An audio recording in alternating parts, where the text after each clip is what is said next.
మహాత్మా జ్యోతిరావు ఫులే జయంతిని జిల్లా బీసీ సంక్షేమ శాఖ ఆధ్వర్యంలో ఉద్యోగులు ఘనంగా నిర్వహించారు. కాకినాడ పాత బస్టాండ్ సమీపంలో గల పూలే విగ్రహానికి బీసీ సంక్షేమ శాఖ డిప్యూటీ డైరెక్టర్ రాజేశ్వరి పూలమాలలు వేసి ఘన నివాళులర్పించారు.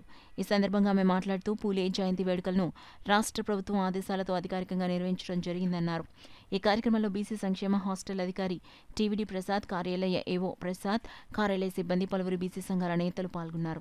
పొందేటట్టుగా విద్య ద్వారా సంఘాన్ని సంస్కరించవచ్చు, సంఘం యొక్క సమాజాన్ని యొక్క అభివృద్ధిని చేపట్టవచ్చు అనే ఉద్దేశంతో మహాత్మా జ్యోతిరావు ఫులే అవిరళ కృషి జరిపి సమాజ ఉద్ధరణ కోసమే తన జీవితాన్ని అర్పించారు.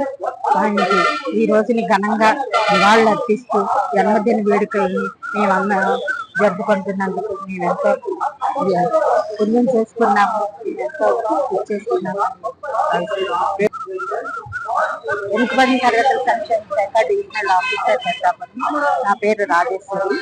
అలాగే మన జిల్లా వెనుకబడిన తరగతుల సంక్షేమాధికారి శ్రీమతి లల్లి గారు, అలాగే వెనుకబడిన తరగతుల సంక్షేమ డివిజనల్ ఆఫీసర్ ప్రసాద్ గారు, మా వెనుకబడిన తరగతుల సంక్షేమ శాఖలో పనిచేస్తున్న వసతి కుల సంక్షేమాధికారులు అందరూ కూడా ఈ కార్యక్రమంలో పాల్గొనడం జరిగింది.